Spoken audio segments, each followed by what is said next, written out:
നമസ്കാരം സുഹൃത്തുക്കളെ, പുതിയൊരു വീഡിയോയിലേക്ക് എല്ലാവർക്കും സ്വാഗതം. പൊയ്യാറമടം ഭയങ്കര ട്രെൻഡാണല്ലോ. പൊയ്യാരമടം മാത്രമല്ല ചേട്ടാ, ഇതുപോലുള്ള കുറേ മടങ്ങൾ ഇപ്പോൾ ട്രെൻഡാണ്. എൻ്റെ കാരണം വേറൊന്നുമല്ല, നിങ്ങൾ ഈ കാണിക്കുന്ന പ്രഹസനമൊക്കെ കണ്ടിട്ട് അത് ഉള്ളതാണെന്ന് വിചാരിച്ച്, അത് സത്യമാണെന്ന് വിചാരിച്ച് കുറേ അപ്പാവികളായ കുറേ ആളുകൾ വന്ന് ഇതിൻ്റെ പുറകെ വരുന്നുണ്ട്. അതാണ് ഇത് ട്രെൻഡാവാൻ കാരണം. ഇങ്ങനെയൊക്കെ കാണിച്ചു കഴിഞ്ഞാൽ പിന്നെ ട്രെൻഡ് ആവാതിരിക്കത്തില്ലല്ലോ. എനിക്കറിയാൻ വയ്യാത്തതുകൊണ്ട് തന്നെ ചോദിക്കുകയാണ്. എനിക്ക് അറിഞ്ഞുകൂടാ, എൻ്റെ അറിവില്ലായ്മയാണെന്ന് തന്നെ വിചാരിച്ചു. ഒരു ചാത്തൻ ദേഹത്തൊക്കെ കയറി ഇങ്ങനെ കാണിക്കുമോ? എനിക്കറിയത്തില്ല. അത് ഇങ്ങനാണോ? നമസ്കാരം. നിങ്ങളെ സ്നേഹിച്ച വ്യക്തി നിങ്ങളെ ബ്ലോക്ക് ചെയ്ത് പിരിക്കുമ്പോൾ എന്തോ ആ വ്യക്തി നിങ്ങൾക്ക് തിരികെ കൊണ്ടുവരണമെന്ന് ആഗ്രഹമുണ്ടോ എങ്കിൽ വിളിക്കൂ. ഡേറ്റ് ഓഫ് ബർത്തും സമയവും വാട്സാപ്പ് അയച്ചോളൂ. നമസ്കാരം.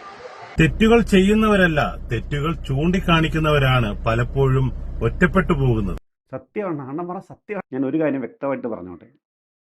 ഒന്നാമത്, എനിക്ക് ഇവരാരോടും പേഴ്സണലായിട്ട് യാതൊരു വിധമായ വിരോധവും ഇല്ല. ഇവർ കാണിക്കുന്ന പ്രവൃത്തികളോട് മാത്രമേ എനിക്ക് പ്രശ്നമുള്ളൂ. ഒരു പ്രശ്നം വരുമ്പോൾ എനിക്ക് പെട്ടെന്ന് രക്ഷപ്പെടണം, അല്ലെങ്കിൽ എന്തെങ്കിലും ഉണ്ടാവണം എന്ന് പറഞ്ഞൊക്കെ നേരെ ഇവർക്ക് പോകുന്നവരെയാണ് നമ്മൾ ആദ്യം പറയേണ്ടത്. ഇതൊക്കെ ഇങ്ങനെയൊക്കെയുള്ള പ്രഹസനം കണ്ടാൽ അവർ വിശ്വസിച്ച് പോകും, ഉള്ളതായിരിക്കും, സത്യമാണെന്ന് വിശ്വസിച്ച് പോകും. അതുകൊണ്ട് എൻ്റെ പൊന്നു ചേട്ടന്മാരെ, എനിക്കൊരു കാര്യം പറയാനുള്ളൂ.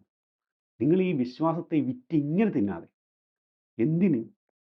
നാളെ ഇതിനൊക്കെ നിങ്ങൾ സമാധാനവും ഉത്തരവും പറയേണ്ട ഒരു ദിവസം വരും. അത് ഉറപ്പാണ്. നിങ്ങൾ അതുകൂടെ ഒന്ന് ആലോചിച്ചാൽ മാത്രം മതി. കൂടുതലൊന്നും പറയാനില്ല. എല്ലാവർക്കും നല്ലത് മാത്രം വരട്ടെ.